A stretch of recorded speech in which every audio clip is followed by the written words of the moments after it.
This is recorded under Lost in Holland. Yeah. So let's talk about you being 50% of that, Michael Ronstadt being the other half. When did you two come together?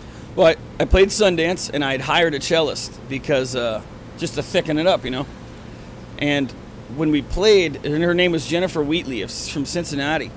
We played, and everyone was like, "What a weird combination! That's really cool." And I'm like, "Cool!" And everyone's like, Vapor, everybody, you need to stick with that, because I've tried so many different ways to get this out, and here we finally find it. And we get back, and Jennifer calls and says, "I can't do this anymore. I'm not with you on the politics here." So I'm like, okay, I'm screwed, But I know this kid, Mike, who is in school here in Cincinnati. I'm going to hook you guys up. So I call him, Mike Ronstadt, and he's like, "Hey, I'll be glad to do it, $100. So I pay him $100. He comes out and plays this gig, and the kid is incredible. We didn't really rehearse at all, maybe 10 minutes, and he just cranked it out. And all our fans from Cincinnati who'd seen so many versions of Lost in Holland are like, "Holy shit, that's it, right? That is it." Yeah. So I talked to Mikey after. I go, "Hey, man, what do you think? What do you think?" Like, "Man, I really got a good time." So we went out for a couple drinks and just discussed what we would do here. And a month or two later, we started booking. Yeah. And that's it. The kid is freaking unbelievable. He could be playing with anybody, and he chooses to play with my sorry ass, which I'm flattered. But we couldn't do it. I mean, what it is now is just crazy. He's unbelievable.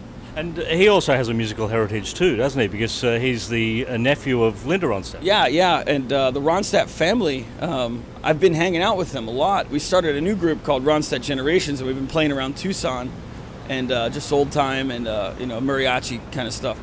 And I start to learn the Ronstadt history. Yeah, Linda did great things, and she still is doing great things. But I start learning about the whole family, and there is not one person in that family that isn't amazing. It kind of is, it dwarfs you as a musician almost. You go play with these guys, and like rather than jamming, you're learning. It's like crazy. But they started music in Tucson. His great grandfather or something came up and started the Tucson Philharmonic. I mean, they just have this huge history, and what a family. I mean, they're just, every one of them are just sick, Yeah. So then it's into the studio with Lost in Holland to record, and the debut album, tell us about that.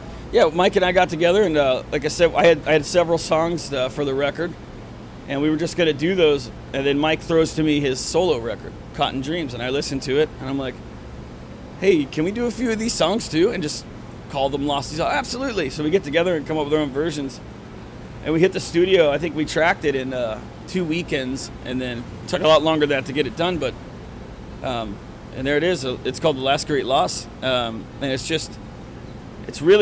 funny because I've always been this political since I started with Neil. I've been pigeonholed a little, and it was nice to do a record with a couple of songs that address politics, but a lot of songs that address, hey, I'm out of the Marine Corps.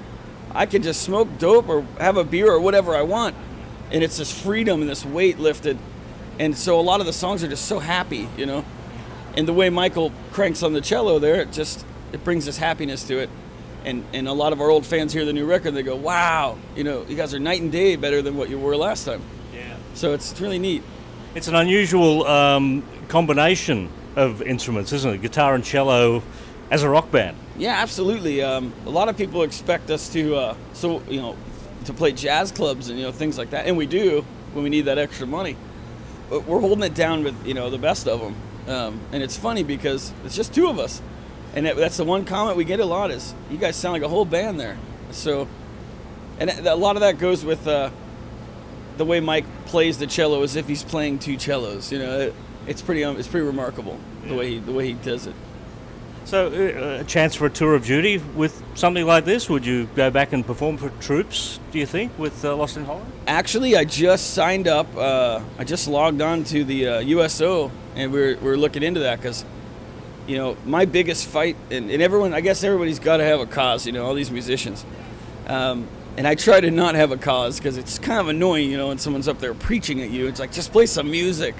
But Mike and I both, and he's not a veteran, but he's been living with me for 2 years, so he knows how hard it is, to deal with some of this trauma. But I just see these guys coming home, and I don't see them getting some of the love they deserve, And the VA is completely ass backwards, and You know, I think people are more interested in the blood and guts, and then these guys come home, and they call them a hero for a month, and then here they are, struggling inside to beat this issue. So Mike and I, we really fight hard for veterans. You know, the boys coming home. You know, that's the bread and butter of this country, and we wouldn't be where we are if people didn't have the balls to go do that. So we really are trying to get on the USO tour, and we're a little worried about not getting it just because of our politics sometimes. And you know, some decider in the USO may say, "Oh, that's too much. You know, I can't have you over here saying that." But we've signed up for that, and I would love to do that. But I told Mike, you know, would you go to Iraq? He goes, yeah, I guess so. Like, I was like, I want to be the first band to play Ramadi. And he goes, oh, I don't know about that. You know, don't worry, man. I mean, if it's your time, it's your time. A mortar round's not going to hit you in the face, you know. But yeah, we really would love to do that. Yeah. Just a logistical thing, you know. Yeah. Well, check out the band Lost in Holland and Josh Hisle joining us here at Undercover.